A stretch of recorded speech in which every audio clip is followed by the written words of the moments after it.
Só que agora a gente se deparou com uma questão importante. A Lala, nossa professora, ela fala que, né, agora nós temos novas formas de relacionamento econômico e que a gente não consegue mais mensurar através do nosso PIB, velho de guerra, né?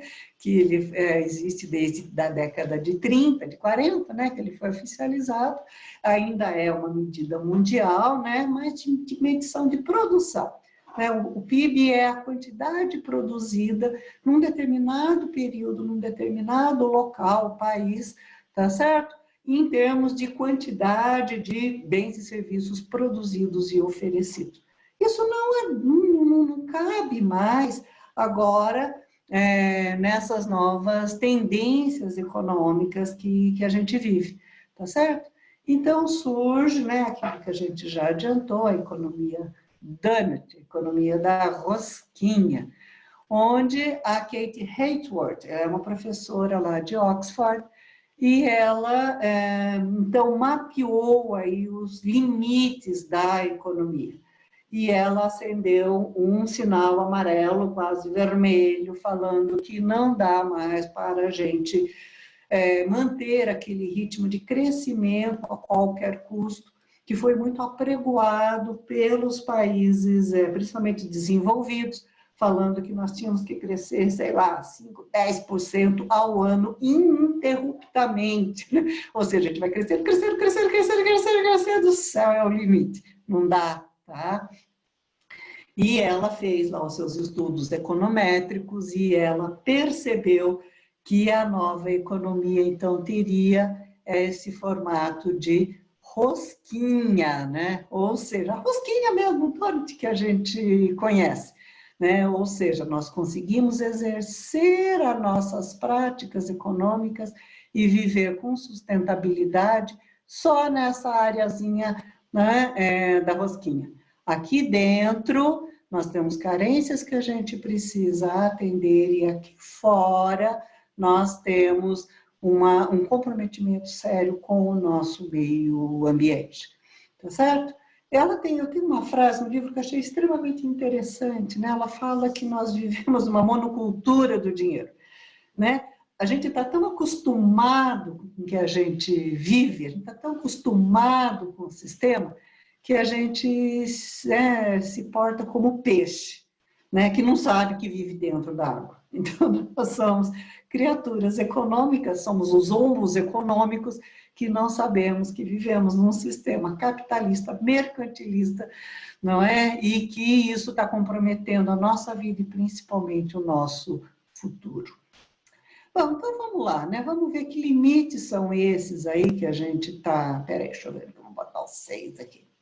Essa aqui é a rosquinha, não é? Foi o formato, né, que os estudos trouxeram a ela. E para tornar... Então, veja, aqui nós temos uma base social que nós temos que atender e podemos aqui, sim, viver, então, de uma forma sustentável, né, sobre essa área. E para cá, então, a gente tem esse limite ambiental, tá certo? Que nós temos que respeitar.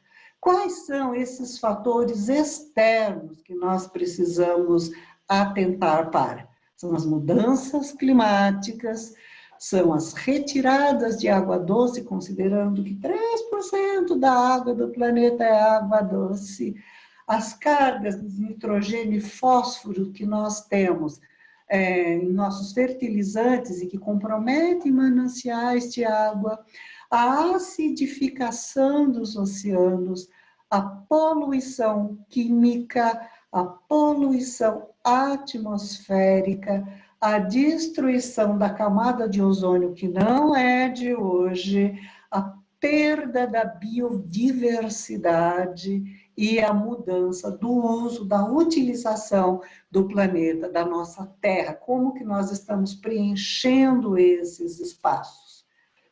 Esse daqui do ponto de vista externo, esse lado de fora aqui da rosquinha, e do ponto de vista interno. Então, que necessidades que nós estamos deixando de atender? Alimento, saúde e educação, renda e trabalho, água e saneamento para a população como um todo, tá certo? Energia, redes de amparo para as pessoas que precisam, habitação, igualdade social, igualdade de gênero, voz política, é o mais difícil, paz e justiça. Tá certo? Bom, e o que ela fala também? Ela fala que nós já extrapolamos aqui, né? Deixa eu mostrar para vocês. Fazendo uma análise da nossa situação hoje, atual, nós vemos que essa parte vermelhinha aqui são questões sociais que nós deixamos de atender, e o vermelhinho aqui de fora são questões ambientais que nós já extrapolamos. Eu trouxe aqui para vocês só os extrapolados ambientais. Nós já extrapolamos em muito limite na questão das mudanças climáticas, na perda da nossa biodiversidade, nesses níveis absurdos de nitrogênio e fósforo que são utilizados nos fertilizantes e que comprometem, eles não se deterioram, né? Eles comprometem mananciais de água, e a conversão da terra em cidades e pântanos. Então, nós temos aqui realmente uma situação bastante preocupante em relação ao futuro. Bom, então agora, de novo, vamos pensar nessas pontes, o que a gente observa, não é?